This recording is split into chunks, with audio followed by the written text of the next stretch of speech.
When I was a corporate manager of Fairchild Industries in 1974 through 77, I met the late Dr. Werner von Braun in early 74.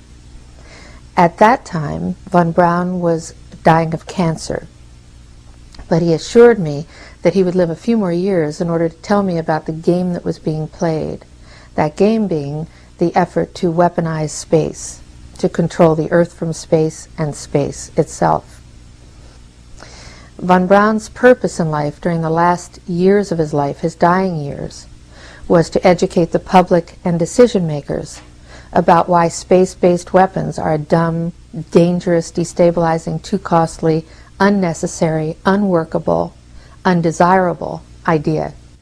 The strategy that Werner von Braun taught me was that first the Russians are going to be considered to be the enemy. In fact, when I met him in 74, they were the enemy, the identified enemy. We were told that they had killer satellites. We were told that they were coming to get us and control us, the dirty commies, that whole story. First, the Russians were the enemy against whom we're going to build space-based weapons. Then terrorists would be identified, and that was soon to follow. We heard a lot about terrorism. Then we were going to identify third world country crazies. We now call them nations of concern. But he said that would be the third enemy against whom we would be needing to build space-based weapons. And the next enemy was asteroids. Now at this point, he kind of chuckled the first time he said it. Asteroids, against asteroids we're going to build space-based weapons. So it was funny then. And the funniest one of all was against what he called aliens, extraterrestrials. That would be the final card. And over and over and over during the 4 years that I knew him and was giving his speeches for him, he would bring up that last card. And remember, Carol, the last card is the alien card. We're going to have to build space-based weapons against aliens, and all of it, he said, is a lie. He didn't mention a timeline, but he said that it was going to be speeding up faster than anybody could possibly imagine, that the effort to put weapons in space was not only based on a lie, but would accelerate past the point of people even understanding it until it was already up there and too late. In 1977, I was at a meeting in Fairchild Industries in a conference room called the War Room. This is 1977, and they were talking about creating a war in the Gulf region when there was $25 billion in the space-based weapons program that yet had not been identified. It wasn't called the Strategic Defense Initiative, at least, until 1983. This weapons system then had obviously been going on for some time that I didn't know anything about. So I stood up in this meeting in 1977 and it said, I'd like to know why we're talking about space-based weapons against these enemies. I'd like to know more about this. Would somebody tell me what this is about? Nobody answered. They went on with this meeting as though I hadn't said anything. Dr. Carol Rosin is one of over 450 witnesses who have come forward with inside information that they were told to shut up about. That first clip was from the Disclosure Project Witness Testimony series on Google Video. Listen to what she says, because I believe it could be very important. Here's what she said at the Press Club in Washington in 2001. Good morning. My name is Carol Rosin. In 1974, after being a 6th grade school teacher, I was introduced to the late Dr. Werner von Braun in the U.S., the father of rocketry. In my first meeting with him, during that first 3.5 hours, he said to me, Carol, you will stop the weaponization of space. And I said, teachers don't stop until June. He said, no, you have to understand, this is February.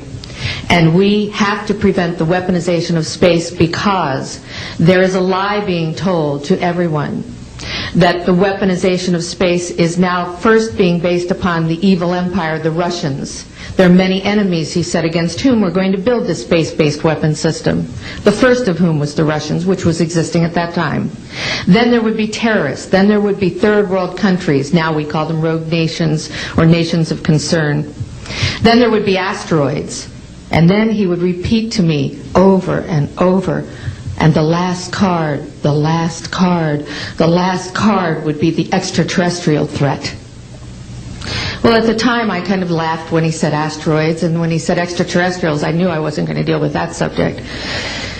And now we hear in the news just today, this week, that they've slid in another enemy. Only this time we're going to protect our satellites. In other words, we have to have some reason to spend these trillions, to waste these dollars on a space-based weapon system, and they're all lies.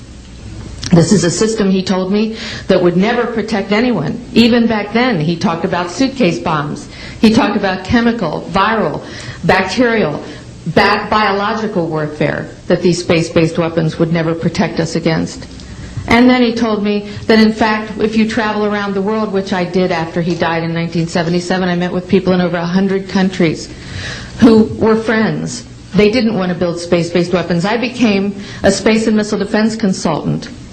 And I worked with people around the world. I became an advisor to the People's Republic of China. They don't want to build a space-based weapon system. And he told me back then that they didn't. He said, go to Russia. They're considered to be the enemy. I got on a plane by myself. When I got to Russia, I had a list of people that I had read out of the newspaper. Chernenko was in office then. He was the only one I didn't get a chance to meet. They introduced me to everyone when I got there.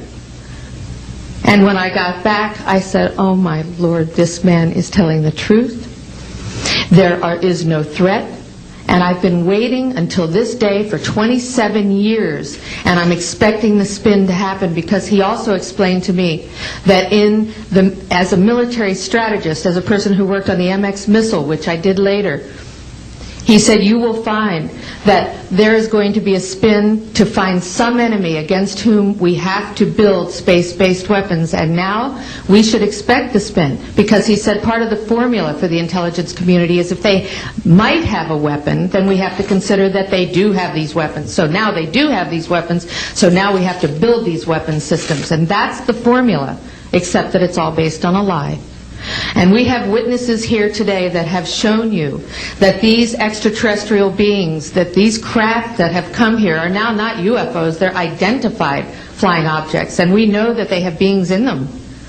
And we have witnesses here who have told you that they can shut down our missile silos, they can stop a rocket going into space that's a test. We have witnesses here who have worked in the classified departments, who have the courage to come forward here to support what Wernher von Braun told me back in 1974 to 77.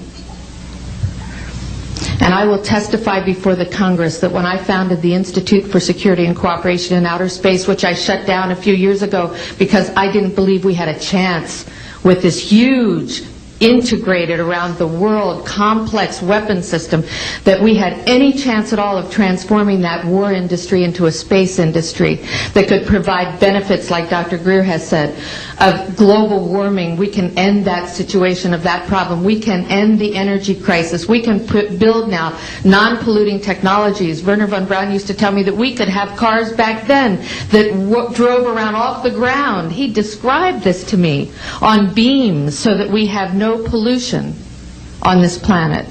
And we can solve the problems of the people that are urgent and potential, and the other animals and the other cultures on Earth and in space. And we can end the arms race without dislocating the industry jobs, without disrupting the economy, by transforming, Wernher von Braun told me, the war industry into a global cooperative space industry that will provide, he said, finally, more jobs and profits on this planet than during any hot or cold wartime, more products and services that can be applied directly to solving the problems of this planet. And we can have a whole planet now that lives in peace on Earth, with all the cultures on Earth, and with all the extraterrestrial cultures in space. And these are words that Wernher von Braun told me in 1974, and I will testify before the Congress under oath about everything I have said and more. Thank you.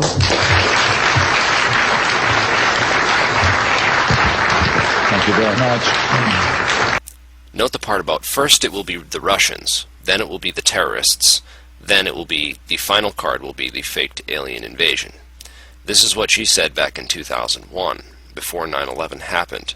And those of you who have been keeping up with 9/11 and the truth movement and information that has come out about the attacks know that the so-called war on terror is a complete lie, and we were never after Osama bin Laden, and that's all being exposed now, just like the fake WMDs were exposed in Iraq. Most people are too propagandized that they are unwilling to believe this and won't even look into the evidence. The rest don't care because they don't think it concerns them or because they feel powerless to do anything about it, and I tend to agree with them. The criminals who caused 9/11, who had the connections to all the inside security at the World Trade Centers and the cooperation of the intelligence community in the White House, will never be prosecuted for their crimes. They got away with it. And even if by some miracle we did open up a congressional investigation, prosecute those responsible for 9/11 and put them all in prison, it would be like putting a band-aid on a cancer. 9/11 was only a symptom, and we need to treat the disease. Because once the war on terror fails to give the government a reason to funnel billions of taxpayer dollars to corporate interests, they will simply find another excuse. Here we have insiders warning us that aliens will be used as the next excuse. This is why I have been warning people about the 2012 stuff, and to be very skeptical about it if and when first contact happens. Don't believe it right away. I know you want to. The people in charge are using all this money to build an Orwellian-style police state. This is the type of future that they feel most comfortable with, because they have always been in power, and now that they are beginning to lose their power, they are very, very scared. They don't want the kind of future that you and I want. They want everything to stay the same or go back to the way it was, and that's not going to happen. The world is changing very quickly, and it's all up to us what kind of world it will change into. Here's a few interesting organizations that are doing various things to accelerate the future and progress. Nassim Haramein also has a YouTube channel now, so you might want to check that out. But the real change and the real future progress is going to come from you. So please do your part by helping to spread this information. Because the first battlefield in this war exists in the hearts and the minds of the people.